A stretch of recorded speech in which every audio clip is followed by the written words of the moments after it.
ایک بہت بڑا نام ہے امام ابو مالک کا. یہ اتنے بڑے شخص ہیں کہ ہارون رشید نے انہیں قاضی القضاء بنایا تھا, چیف جسٹس بنایا. حضرت امام مالک کہتے ہیں میں غریب کا بیٹا تھا.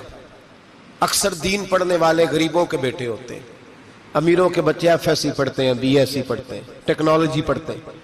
غریبوں کے بچے دین پڑھتے ہیں, اور پھر امیروں کو ممبریاں ملتی ہیں, غریبوں کے بچوں کو اللہ ممبر عطا فرماتا ہے, مصلی رسول اللہ دیتا ہے. حضرت سیدنا امام ابو مالک فرماتے ہیں میں غریب کا بیٹا تھا اور میری 6-7 بہنیں, میں اکیلا بھائی تھا. آپ فرماتے ہیں میرے ابا جی فوت ہو گئے. میری امی پکڑ کے مجھے ایک دھوبی کی دکان پہ لے گئی, کہنے لگی اسے کپڑے دھونے کا طریقہ بتا دے, سلیقہ سمجھا دے, یہ بھی ایک چھوٹی سی لانڈری کی دکان کھول لے گا, میری بیٹیوں کا پیٹ پال لے گا. دھوبی کہنے لگا ٹھیک ہے, میں 2-3 درہم بھی دوں گا مہینے کے, اور جب کام سیکھ جائے گا تو تنخواہ بڑھ جائے گی. امام ابو مالک رحمت اللہ علیہ فرماتے ہیں میں بہنوں کے لیے روزی کمانے نکلا, میں بیوہ ماں کے سر پہ بوجھ اتارنے کے لیے نکلا, میں غربت کے عالم میں نکلا. رستے میں امام اعظم کا مدرسہ تھا. فرماتے میں وہاں چمکتے چہرے دیکھتا, لیکن اپنی غربت کو دیکھ کے میں آگے بڑھ جاتا, پریشان ہوتا کہ میں کیسے علم حاصل کروں گا. آپ فرماتے امام صاحب مجھے اکثر دیکھتے.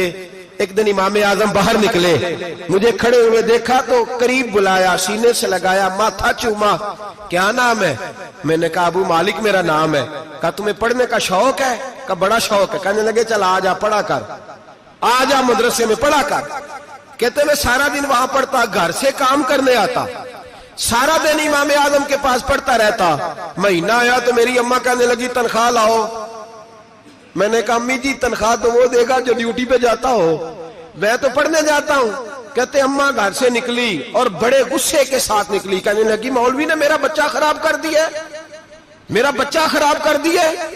میں کام پہ بھیجتی تھی, اس نے کس چکر میں ڈال دیا, مسلوں سے بھی کبھی پیٹ بھرا ہے, کام بھی تو کرنے چاہیے نا. کہتے امام اعظم کے سامنے کھڑی ہوئی. امام صاحب بڑے امیر کبیر آدمی, اربوں خربوں پتی تھی, اور پھر اتنے بڑے عالم فقیر, سارا بغداد, سارا کوفہ, سارا مصر سلوٹ کرتا ہے. بی بی آئی اور تیز جملے, عورتوں کا طریقہ ہوتا ہے. کہنے لگی مولوی تیری سفید داڑھی, تیرا اتنا نام, تجھے خیال ہی نہیں آیا میں بیوہ عورت ہوں, تو نے میرا بچہ خراب کر ڈالا, میری یتیم بچیاں روٹی کہاں سے کھائیں گی, مسلوں سے بھی کبھی پیٹ بھرا ہے. کہتی اتنے سخت جملے کہے, پر قربان جاؤ امام اعظم سنتے رہے اور مسکراتے رہے. کہنے لگے میری غلطی ہے, میری غلطی ہے, میری غلطی ہے. بی بی بھول گیا تھا, غلطی ہو گئی. بی بی کہتے تیری امام صاحب سنتے رہے. جب غصہ اتر گیا تو کہنے لگے اماں تیرا غصہ اتر گیا ہے؟ اتر گیا ہے. کہنے لگے تیرا بیٹا بڑا نیک ہے, تیرا بیٹا بڑا لائق ہے, تو اسے پڑھنے دے.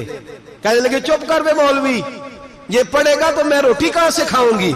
امام صاحب کہنے لگے مجھے بتائے گی تیرے گھر کا خرچہ کتنا ہے. اس نے ایک لفظ تو ہے 3 دینار کا, ایک روایت ایسی بھی لکھی ہے بزرگوں نے, کہنے لگی 40 درہم ہے.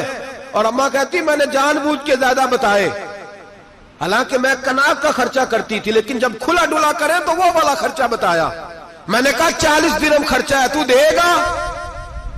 تو کہتے امام اعظم کہنے لگے اماں تجھے لینے نہیں آنا پڑے گا, پہلی سے پہلے تیرے گھر میں پہنچ جایا کریں گے, یکم سے پہلے آئیں گے. او بھائیو کہاں استاد ملتے ہیں, کہاں استاد ملتے ہیں, کہاں وہ لوگ ملتے ہیں جو دعائیں مانگتے, التجائے کرتے, پیار کرتے. گزر گیا وہ دور, اب تو سوٹ لینے کا دور ہے, مٹھائیاں لینے کا دور ہے, ہاتھ ڈلوانے کا دور آیا ہے. اب کون پوچھتا ہے, اب تو پوچھتے ہیں تو میرے لیے کیا لایا ہے. حضرت سیدنا امام اعظم ابو حنیفہ رحمت اللہ علیہ 1 دن نہیں, 2 دن نہیں, 4 دن نہیں, 5 مہینے نہیں, 20 سال تک, کہنا آسان, بولنا آسان, سننا آسان, 20 سال تک امام ابو مالک کے گھر میں خرچہ دیتے رہے, وہ پڑھتے رہے. اماں کہنے لگی تو میرے بیٹے کو لگا تو لیا ہے, تو پڑھ کے بنے گا کیا. حضرت امام اعظم فرمانے لگے بادشاہوں کے تخت پر بیٹھ کر بادشاہوں کے ساتھ کھانے کھایا کرے گا, ان کے ساتھ بیٹھ کے حلوہ کھائے گا, وقت آئے گا تو دیکھے گی. کہتے ہیں میرے امام انتقال کر گئے, وقت بیت گیا. ہارون رشید نے مجھے بلایا بغداد میں اور کہا میں آپ کو چیف جسٹس بنانے لگا ہوں. کہتے ہیں میں خوشی سے سجدے کرنے لگا, میں چیف جسٹس بنا. میں نے اپنی اماں کو خط لکھا کہ اماں بغداد آ جا, تیرے بیٹے کو اللہ نے بڑی شان عطا کر دی ہے. فرماتے ہیں ہارون رشید کی بیوی بڑی